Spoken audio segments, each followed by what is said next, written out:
So I want to talk about the shape of distributions, and I'm going to go over four graphs, and these are the most common occurrences you'll see when we're talking about data and the way that the graphs look of these distributions. So the first one is called a uniform or symmetric, you could say also. But there are other symmetric ones, but you may hear it referred to as symmetric sometimes. So for this graph, I'm going to use a specific example just because I think it will help relay the info to you a little easier. So let's go back to our rolling the die. 1, 2, 3, 4, 5, 6 die number. And over here, I want to do the relative frequency. No, excuse me, not relative frequency. Let's do probability of rolling that number. Sorry for the scribble there. Probably a little blurry to read. What I wrote here, it says probability of rolling that number, meaning rolling this number. So when we're rolling a die, we have a 1 in 6 chance of rolling any number, and that's true over the long term. If we do a small sample like we did in a previous video of just 20, it's not going to equal 1 over 6. It's going to be something different. But as we roll more and more, we increase that sample size from 20 to 200 to 200,000 to 2 million.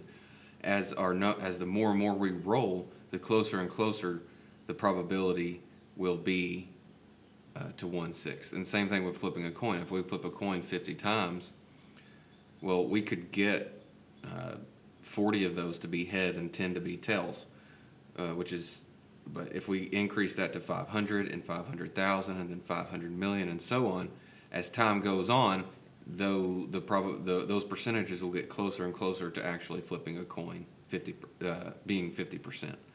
So relying on small sample sizes can be misleading. So just be careful of that.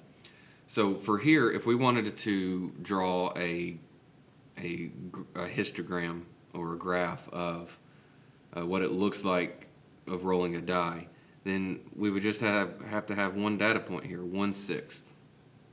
So I know that's a little blurry, sorry. That says 1/6, and that's the data point.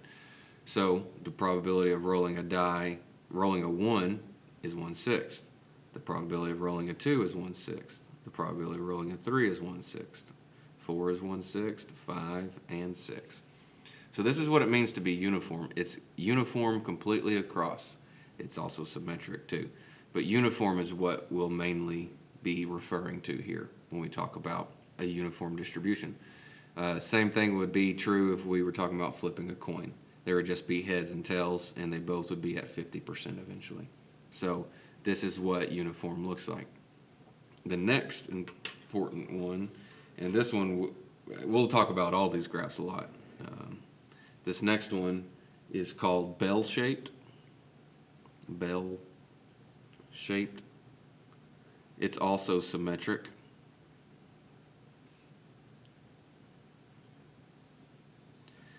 That's why saying symmetric, you got to be careful saying symmetric. These two both will be symmetric, but it doesn't tell you which one. So you want to say uniform here and bell-shaped here. And later on, so let's write this too.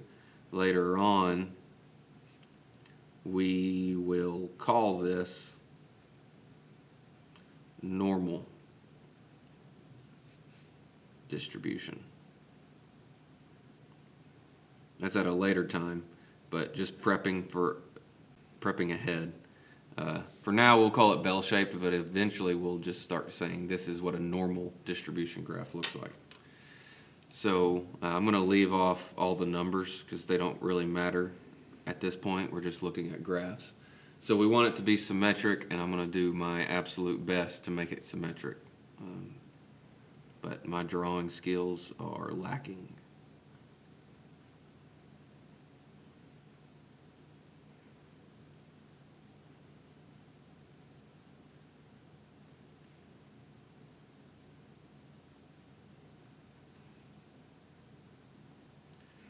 this is what a bell-shaped curve would look like.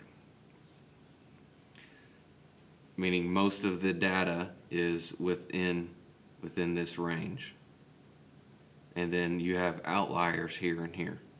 So this could be examples could be SAT scores. It could be lots of things. That's just the first one that pops to head. So that's what a bell-shaped curve looks like.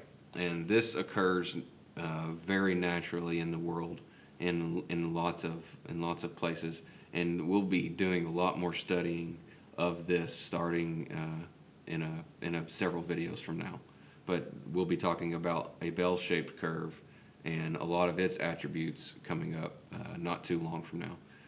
So I encourage you to do some homework, research what bell-shaped curves are, normal distributions. That can get maybe a little too complicated right now, but just a heads up that is coming. All right, the next two are related and similar to this. This one is called skewed right.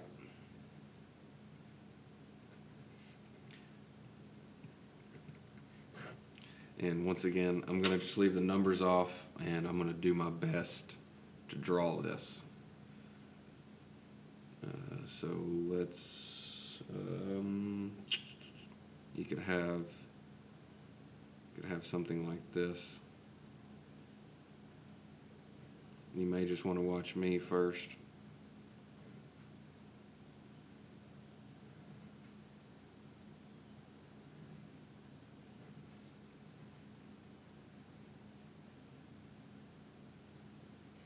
So skewed right means that you have the bulk.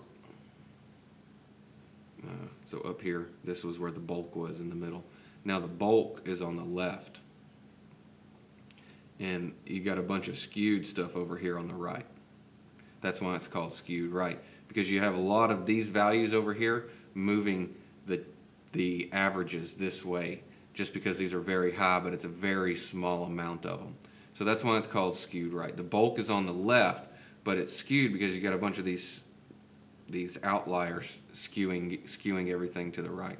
And we'll learn about mean and median and how having people or observations way out here skews all the data, thinking it's making it look more to the right. And then you have, I didn't give myself really a good amount of room here. You have skewed left, which is what you would probably expect, just the exact opposite of what we have skewed right.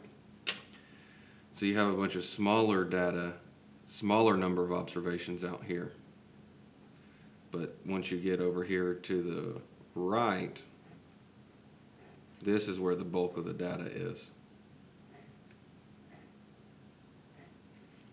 So over here, this is where your bulk of the data lies. And but you have all this out here to the left skewing all of this where the large amount of the data lies. So in reality, you'll have one of these most likely, but we're always aiming for this. And the more and more observations that we have, the less and less skewed observations become, and it will look more like a bell-shaped curve. And I'm jumping a little ahead of the curve, but this will lead into something called the law of large numbers. So when you have smaller sample sizes, meaning it could be 30 or even 100 or even a couple thousand, depending how big the population is. But if you have smaller sample sizes, you'll get more skewed data typically. But as that numbers increase, you'll get normal bell-shaped distributions. That's it.